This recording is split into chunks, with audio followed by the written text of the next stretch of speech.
Hola estudiantes, esperamos que estén bien. Les damos la bienvenida junto a sus profesoras a esta nueva cápsula. Paula, ¿por qué estamos reunidos acá los cuatro? Te cuento, Ale, porque decidimos reunirnos 4 asignaturas para poder trabajar un tema en común, que serán los sismos en Chile. Para eso, en esta oportunidad vamos a hacer un análisis científico histórico de los sismos y nos vamos a reunir en esta cápsula 2 asignaturas, por una parte historia y por otra parte biología. ¿Cuál será el objetivo de esta cápsula, profesora Damari? Profe Fer, el objetivo que vamos a trabajar en esta cápsula es contextualizar el impacto de los sismos en la sociedad y los ecosistemas de Chile por medio de relaciones pasado-presente. Gracias, Damari. Para comenzar esta cápsula, los invitamos a reflexionar con la siguiente pregunta. Primero, observen las imágenes y pongan pausa para poder contestar la pregunta en su cuaderno. ¿Cuáles son los riesgos de que existan edificaciones en este tipo de lugares costeros?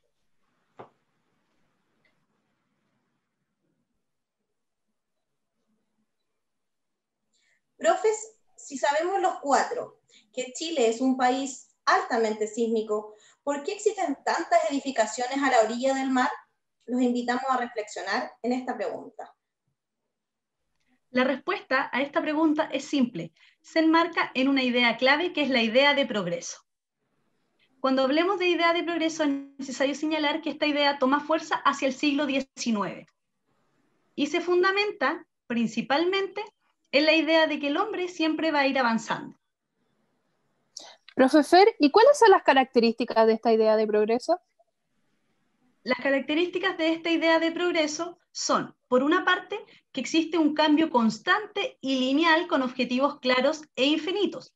Por otra parte, se entiende que se alcanza estos objetivos por medio del conocimiento racional y científico.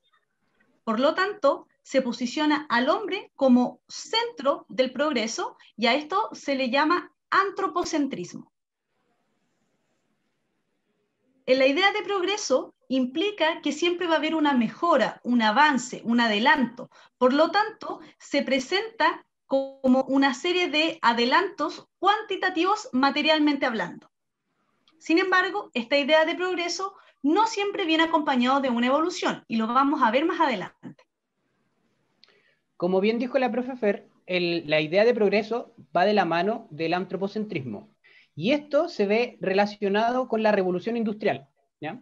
La revolución industrial es una de las manifestaciones de este avance o evolución, ¿ya? Trajo consigo grandes cambios económicos, tecnológicos y también conflictos sociales, evidenciándose aún más la diferencia entre las clases sociales, que resultaron de un crecimiento económico nunca antes visto en la historia de la humanidad. Algunos de los factores de la revolución industrial son los siguientes. Primero, la revolución demográfica. En segundo lugar, la revolución agrícola. En tercer lugar, la revolución tecnológica. Cuarto lugar, la revolución de transporte e intensificación del comercio, y la revolución de las finanzas. Cada una de ellas está relacionada con la otra, ¿ya? Y se puede entender que todas van unidas. Primero, la revolución demográfica tiene que ver con el crecimiento sostenido de la población. La revolución agrícola tiene que ver con la necesidad de alimentar a toda esta población que está creciendo constantemente. La revolución tecnológica la tenemos que relacionar con los avances científicos de la época que van a permitir que la gente viva más, avances en la ciencia, conocimientos y muchas cosas más. La revolución de los transportes va de la mano de la revolución tecnológica y eso va a facilitar que las distintas zonas puedan comercializar más rápidamente. Y finalmente, la masificación de las finanzas, que tiene que ver con el intercambio monetario entre los distintos lugares. Ahora, los vamos a invitar a analizar un estudio de caso que ocurrió acá en Chile para poder comprobar y evidenciar todas las temáticas que los profes nos acaban de enseñar. Para esto vamos a hacer diferentes actividades relacionadas con el terremoto del 27F.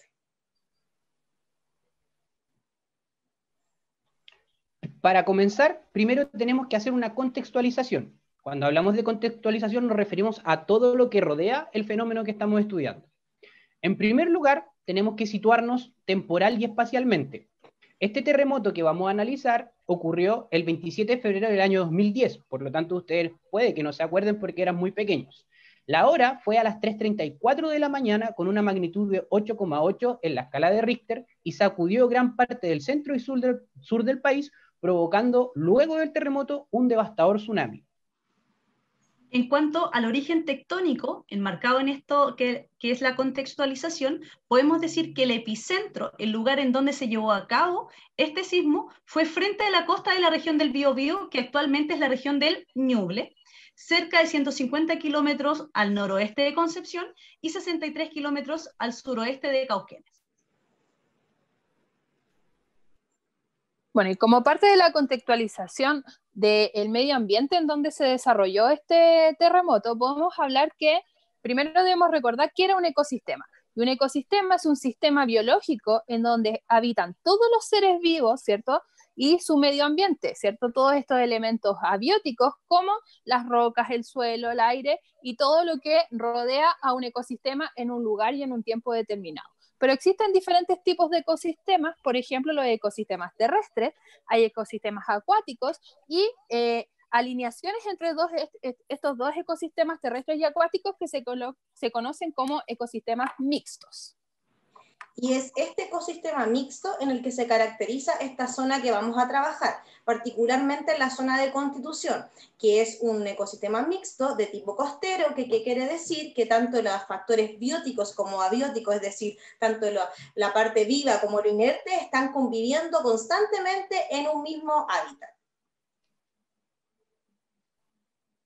Ahora, dentro del impacto que va a generar el terremoto y el tsunami, nosotros podemos hacer distintas diferenciaciones. Para el caso del impacto social, tenemos que considerar que no solo dejaron consecuencias por la destrucción en la infraestructura y la pérdida de vidas, ¿ya? Sino que también cambió profundamente las formas de relacionarse de la comunidad y el estilo de vida de las personas de aquellos lugares.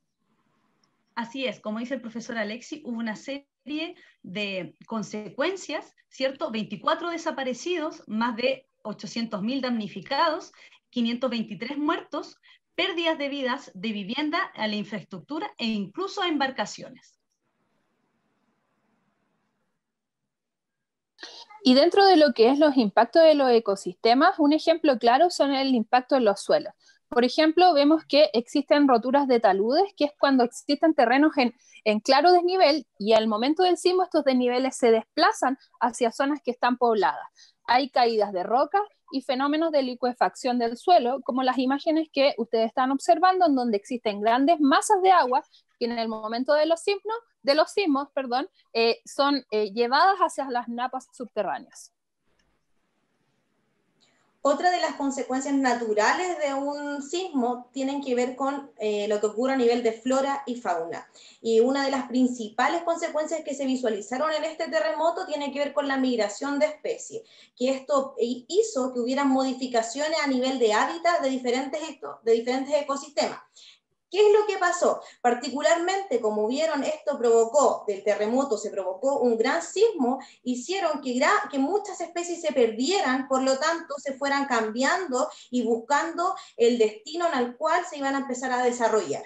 Ahora, la dificultad de esto es que tanto las consecuencias que le nombró la profe Damaris como la que le acabamos de nombrar tienen que ver como con consecuencias naturales, pero lo más difícil de esto son las consecuencias que ocurrieron por actividades previas del hombre y que sin duda fueron las que provocaron las grandes catástrofes.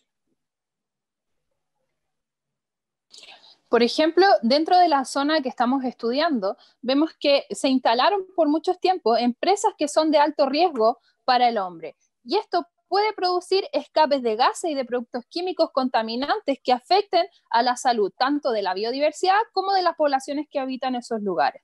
Además de la destrucción de la biodiversidad, ya que el aumento de la población invade zonas que antiguamente, ¿cierto?, estaban preparadas para una carga de biodiversidad y producto del sismo se colapsan.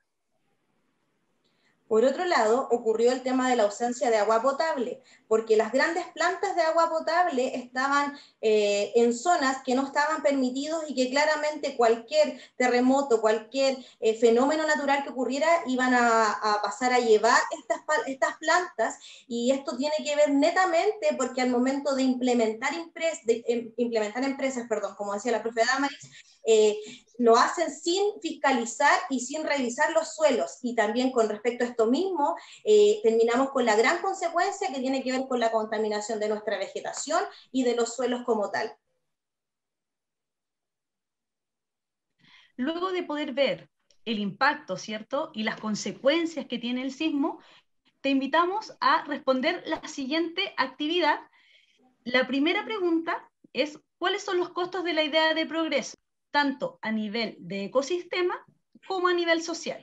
Y la segunda pregunta, que dice: ¿qué acciones realizarías tú en la zona trabajada procurando progresar sin afectar de manera negativa el ecosistema?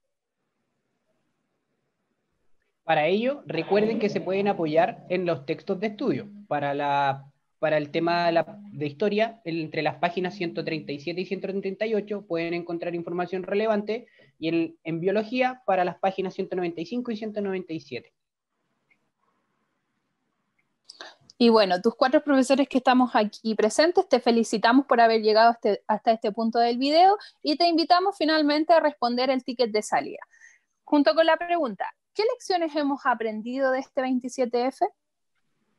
Ojo, es importante, profe, que cuando los chiquillos respondan a este ticket de salida deben ocupar los dos conceptos primordiales, que por un lado en historia hablamos de idea de progreso, y por otro lado en biología el concepto de ecosistema, y la idea que su respuesta refleje ambos conceptos. Recuerden que nos pueden encontrar en nuestras redes sociales, tanto en WhatsApp, a través del mail o por los Instagram, y también recuerden que este es un trabajo colaborativo de 4 asignaturas. Hoy trabajamos solamente biología e historia, pero también tienen que trabajar con física y matemática. Y recuerden que siempre vamos a estar atentos a sus dudas y preguntas. Los felicito por llegar al final. Muchas gracias, que estén bien. Chao. Chao.